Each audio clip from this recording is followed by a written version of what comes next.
Everyone, आज art and culture session में हम बात करेंगे कुछ ऑफिशियल लैंग्वेजेस के बारे में। किसके बारे में? Official languages. ठीक है, तो ये जो हमारी आधिकारिक भाषाएं हैं, ये संविधान के भाग 17 में दी गई।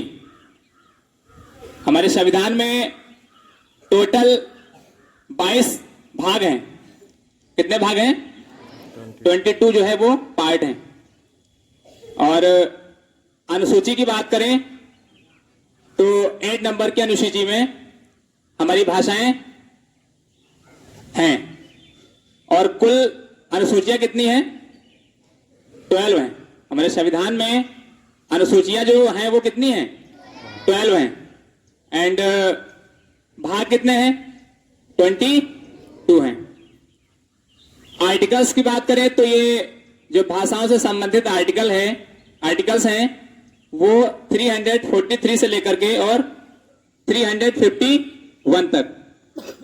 ये जो टोटल आर्टिकल्स जो हैं 343 से और 351 तक, ये भाषा से संबंधित है। अब हम अपनी लैंग्वेज जो आपकी हिंदी है ना, उसके बारे में थोड़ा सा जानकारी ले लेते हैं। ये जो हिंदी है, इसकी जो स्क्रिप्ट है वो देवनागरी लिपि में ये लिखी जाती है। हिंदी कौन सी लिपि में लिखी जाती है? देवनागरी लिपि में। और जो हिंदी है वो सेंट्रल गवर्नमेंट की ऑफिशियल लैंग्वेज है। गवर्नमेंट 2 टाइप की होती है ना, सेंट्रल एंड स्टेट। तो जो सेंट्रल गवर्नमेंट है उसकी ऑफिशियल लैंग्वेज कौन सी है? हिंदी है। इसके साथ ही साथ जो इंग्लिश है वो कोई ऑफिशियल लैंग्वेज नहीं है, बट जो सुप्रीम कोर्ट, हाई कोर्ट में जो डिसीजन लिए जाते हैं वो मोस्टली इंग्लिश में लिए जाते हैं, लेकिन ये हमारी कोई ऑफिशियल लैंग्वेज नहीं है। इसके साथ ही साथ एक आयोग बना था जिसका नाम है पीजी खेर कमीशन आयोग। ये जो आयोग है ये भाषा से संबंधित है। किससे संबंधित है? भाषा से। और ये आयोग जो है वो 1955 में इस्टेब्लिश्ड हुआ था। कब इस्टेब्लिश्ड हुआ था? 1955 में। इसके साथ ही साथ जब मेरा संविधान बनके तैयार हुआ और उसको जब लागू किया गया तो वो डेट क्या थी? 26 जनवरी 1950। तो उस समय हमारे पास जो लैंग्वेज थी वो टोटल कितनी थी? 14 थी। हमारे संविधान में उस समय लैंग्वेज कितनी थी? 14 थी। उसके बाद संशोधन हुए, जिसको आप इंग्लिश में बोलते हो अमेंडमेंट। संशोधन को इंग्लिश में क्या बोलते हैं? अमेंडमेंट। और ये जो अमेंडमेंट की जो प्रक्रिया है वो साउथ अफ्रीका से ली गई। हमारे संविधान में जो संशोधन किए जाते हैं इसकी प्रक्रिया कहां से ली गई है? साउथ अफ्रीका से ली गई है। ठीक है, तो जब मेरा 21 नंबर का संशोधन हुआ तो इसमें एक लैंग्वेज ऐड की गई, सिंधी। कौन सी लैंग्वेज ऐड की गई? सिंधी। ये 15 नंबर की थी।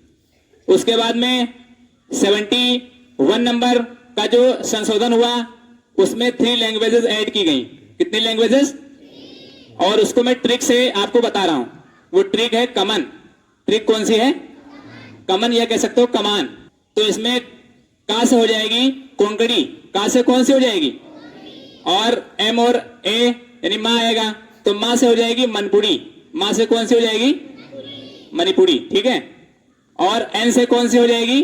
नेपाली। एन से कौन सी हो जाएगी? तो 71 नंबर का जो आपका संशोधन था उसमें 3 लैंग्वेजेस ऐड की गई। उनके नेम क्या थे? कोंकणी, मणिपुरी एंड नेपाली। उसके बाद में एक और संशोधन हुआ 1992 नंबर का। कौन सा नंबर का? उसमें जो है 4 लैंग्वेज ऐड की गई। कितनी लैंग्वेजेस? वो कौन कौन सी थी? मैथिली, संथाली, बोडो एंड डोगरी। तो टोटल 8 और ऐड कर दी गई। तो ओवरऑल प्रेजेंट टाइम में हमारे संविधान में टोटल भाषाएं कितनी हैं? 22 हैं। और आप यह भी जान लें 1 अक्टूबर 1953 में आंध्र प्रदेश भाषाई आधार पर गठित होने वाला देश का पहला राज्य बना था। तो देश का वो कौन सा स्टेट है जिसको भाषाई आधार पर बनाया गया था? तो आप आंसर क्या देंगे? आंध्र प्रदेश। और इसकी उस समय जब ये आंध्र प्रदेश नया राज्य बना था तो उसकी जो कैपिटल थी, उसकी जो राजधानी थी वो करनूल थी। उसकी राजधानी क्या थी? करनूल थी। इस समय क्या है ये आपको पता लगाना है। और थोड़ा हम इंटरनेशनल लेवल पे बात कर लेते हैं लैंग्वेजेस की। तो टॉप 5 जो लैंग्वेजेस हैं वर्ल्ड में, उसमें फर्स्ट पे आती है मंदारिन चाइनीज। कौन सी आती है? मंदारिन चाइनीज, जो चाइना में यूज की जाती है। और सेकंड पे आती है स्पेनिश। सेकंड पे कौन सी है? स्पेनिश। और थर्ड पे आती है इंग्लिश। थर्ड पे कौन सी है? इंग्लिश। और फोर्थ पे आपकी है हिंदी। फोर्थ पे कौन सी है? हिंदी। और लास्ट में जो 5 नंबर पे है वो आपकी बंगाली है। 5 नंबर पे कौन सी है? बंगाली। बंगाली। और इसके साथ में एक क्वेश्चन और हम आपसे कर रहे हैं, इसको नेक्स्ट सेशन में आपको बताना है। क्वेश्चन ये है कि जो भारतीय नोट होती हैं उस पे कुल कितनी भाषाएं होती हैं? तो एक बार जो है जल्दी से हम इसको रिवाइज कर लेते हैं। तो जो भाषाएं हैं वो कौन से भाग में दी गई हैं? 17 जो भाषाएं हैं आपकी वो संविधान के कौन से भाग में है? 17। और अनुसूची कौन सी है? 8 नंबर। अनुसूची कौन सी है? और आर्टिकल कहां से कहां तक है? 343 से 351 तक। और जो हिंदी है वो कौन से लिपि में लिखी जाती है? देवनागरी लिपि। और इसके साथ में प्रेजेंट टाइम में हमारी कितने लैंग्वेजेस हैं? 22। और जब संविधान बनके तैयार हुआ था उस समय कितनी थी? 14। उसके बाद 50 नंबर की कौन सी ऐड की गई? सिंधी। और next Konkani, Manipuri and Nepali. Last में 4 लैंग्वेजेस कौन सी थी? मैथिली, संथाली, बोडो, डोगरी। ठीक है। और भाषाई आधार पर पहला वो कौन सा राज्य था जिसका गठन हुआ था? आंध्र प्रदेश। उसकी उस समय कैपिटल क्या थी? करनूल। उसकी कैपिटल क्या थी? करनूल थी। और सबसे ज्यादा जो विश्व में भाषाएं बोली जाती हैं तो फर्स्ट नंबर पे कौन सी आती है? Chinese, Mandarin Chinese. सेकंड पे कौन सी आती है? थर्ड पे कौन सी है? फोर्थ पे कौन सी है? 5 पे कौन सी है? Bengali. Okay, thank you. Have a nice day. मिलते हैं नेक्स्ट सेशन में। Thank you sir.